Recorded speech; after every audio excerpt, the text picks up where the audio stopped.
Welcome back, everybody. We are live at the plant booth from the back of the plant booth right here. We are at the Atmore Flea Market north of the town of Atmore, Alabama. This is what we're up to today. We've got some really nice cannas. Got some of the giant Robert Young timber bamboo, shell ginger, chase tree. Got some of the biomass cannas that I use in the chop and drop systems. Chittlepin peppers, agastache for the pollinators. We have a mystery fig. I have no idea what we propagated, but you know, there it is. We're not gonna let that stop us. There's a sweet shrub back here. That's a cool plant. I'll show you that from the other side.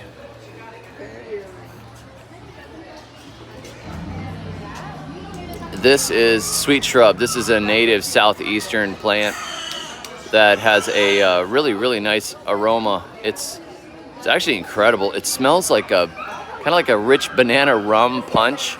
You can smell it from a ways away, and people often plant them near their houses, and you know, you put it at the entrance. It's got these weird little flowers. Now, it doesn't have any necessarily edible uses that I can discover. It's supposed to be like, I think there's something about the bark being a seasoning, but that seems kind of high effort to me. And I just think they're really awesome. I stuck one in the food forest the other day, and I'm gonna stick some more in. This is shell ginger, which you can use for tea.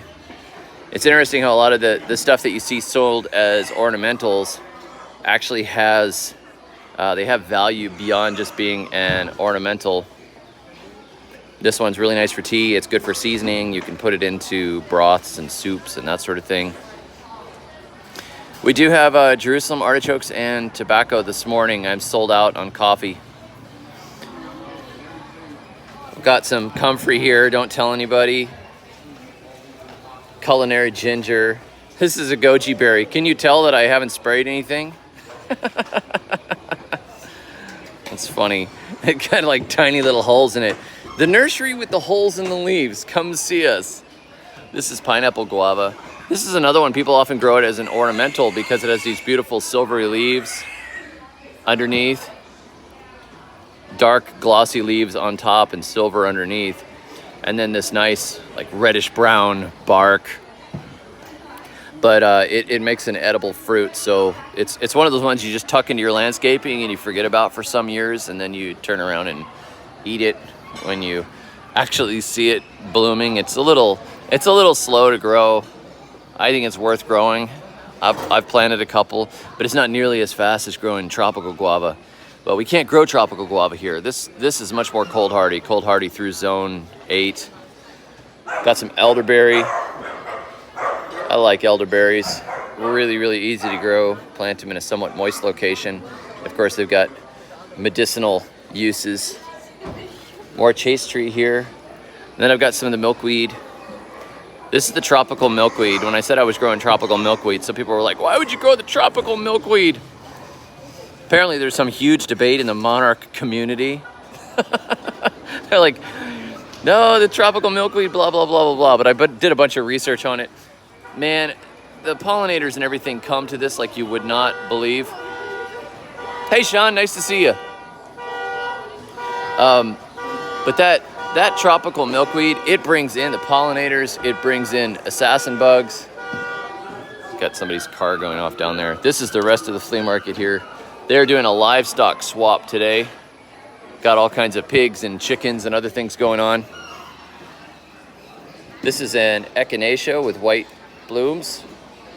That's a perennial. It's really easy to keep growing. Hey, good morning. And we've got some Compost Your Enemies t-shirts. Go say hi. Let's see what else we got here. Longevity spinach. Got some really nice garlic chives right now. Got some yarrow. Daisies, which are another perennial. That is the oxeye daisy. Super easy to care for. This is the Robert Young bamboo in a smaller size. Chocolate mint. This mint has a really great flavor, especially when you mix the leaves with stevia. You can take your stevia leaf. Here's a stevia. Take one of your stevia leaves off, Take one of your chocolate mint leaves off. Eat the two of them together. It's like eating mint chocolate chip ice cream with no sugar and probably 0 calories. This is Jerusalem artichoke here. We're going to be probably out of these very soon. It's getting later in the year. These need to get in the ground right now. This is another sweet shrub. We only have 2 of these sweet shrubs with the amazing aroma. I don't know, sometimes I just like to plant stuff because it's beautiful, maybe slightly useful, but camera is out of focus. This is as good as I can get. There's some tobacco. We're at the end of our tobacco now. We only have like 2 of them left. And Daisy is running our sales for her seeds here. We have the Cosmos and the Z-Word and some landrace watermelons, and then the Everglades tomatoes.